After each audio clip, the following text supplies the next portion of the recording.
If we're talking about unhealthy Canadian comedy, like I don't think there's a bigger contributor than this festival right here. It is weird. It's a Canadian festival. It always does the Canadians the dirtiest. Whatever you needed. You want a New York looking place? We'll set it up in Toronto. They've always kind of given us that We're called Hollywood North now. I think Toronto. We've been for a while. Yeah. I think we've been for a while. We do I'm telling you, some of the most classic movies were all Canadian run, filmed. Like you had a few actors that were American, and that was probably it. You have to start to understand the business side of this shit or you will get bent over. Have you ever heard the Nirvana song Bleep Me? Me and Jesse are producing a show in a bodega. Yeah, March 23rd at 684 College Street in Toronto. So make sure you guys show up. The Greenhouse, Chop Cheese Comedy. DA Greenhouse on Instagram. Yeah. But we are starting a show. It's going to be a very different show. It's in a bodega. So we're very much going to be in line with that vibe and theme for the show. Definitely. We're going to be chopping it up every month, different themes and different subjects. It'll be mostly me and Jesse, but then we'll bring in our friends to round out the show. Yeah. So be on the lookout for that if you're in the Toronto area and listening to the podcast. There is some pretty big shit going on in the Canadian comedy landscape. I guess we should talk about it. Let's see. We'll start with this one first. Just for Laughs cancellation raises questions about the future of Montreal Summers. So if you're not aware, Just for Laughs is the biggest comedy festival in the world. It is a Canadian-run comedy festival. Well, it was a Canadian-run comedy festival. It got bought out by an American company. I don't know if that's still the case. But nonetheless, it's been the biggest comedy festival for like decades. It's birthed the careers of some of your favorite comics, legendary comics. And they just announced this year that they don't have the funds, the money to operate the festival this year. It started with just a Montreal show, but they just announced that the Toronto show is not happening. I would imagine the Vancouver show is not happening.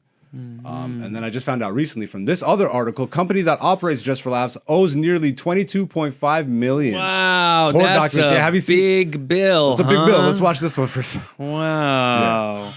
Breaking news to share with you. Let me make sure I'm recording the audio.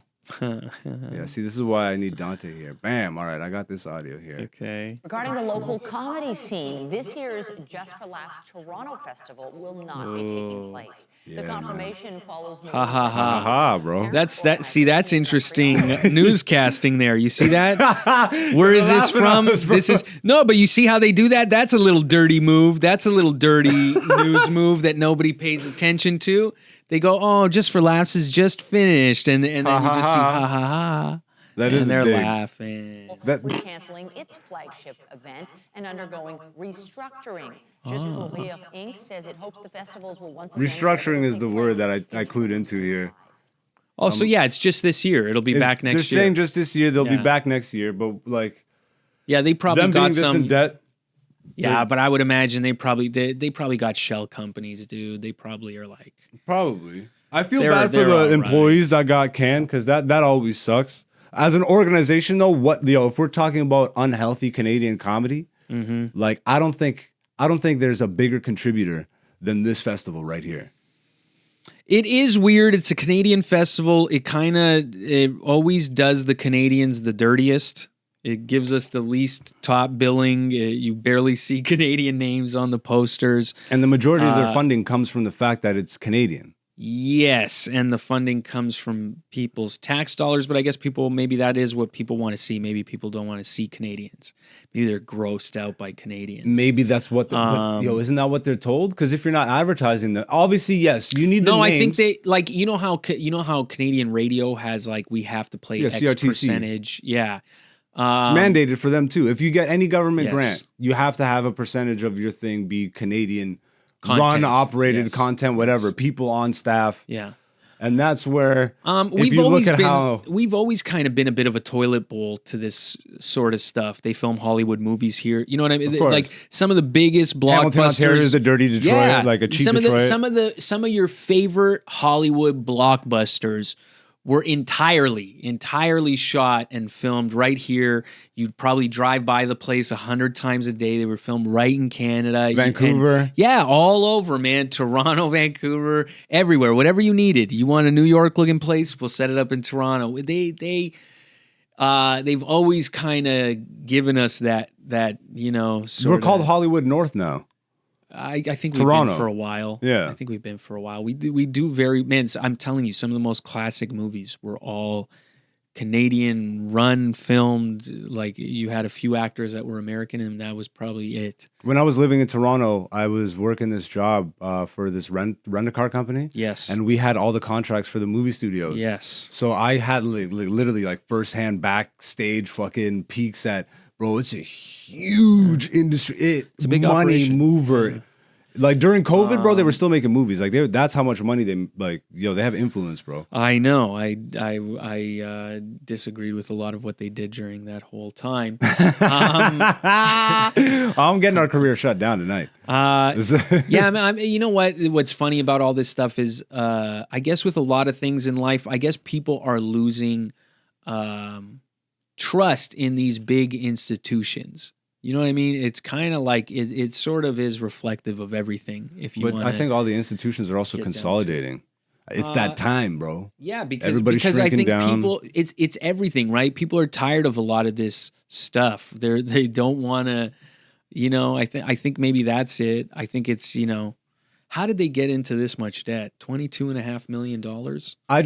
I would hope, like, obviously they're shrinking down, but I would hope there's some sort of emphasis, because what I was shocked by when this news came out in the Canadian comedy community, a lot of comics, it's like an open secret how this festival operates. They get grant money, right, and then they have to, by mandate, have a certain percentage Canadian acts on the festival, but they don't promote them. They just have the bare minimum.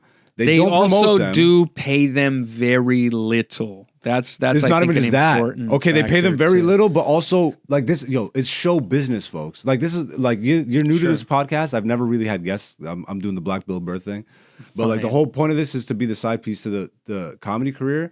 But I've been very open and honest about what it is to be a comic coming up in this day and age. And this is the type of weird shit that exists industry-wise. Like, it's show business, and I think a lot of people miss the second part of that.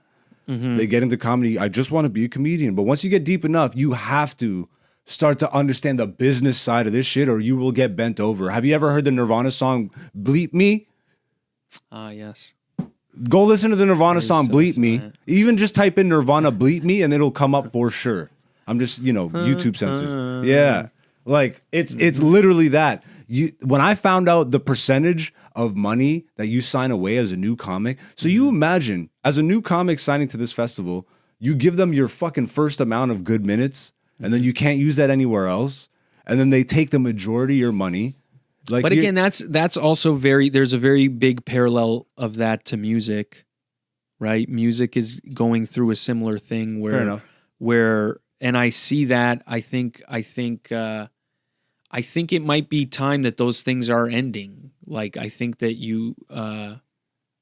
I don't know. I think we're finding ways to work around it, that we don't need these things as much as we once thought we did. That's what this studio is. That's what, and that's what this kind of, like, I think at a certain level too, you have to have so much crazy belief in yourself, because it's such an insane dream.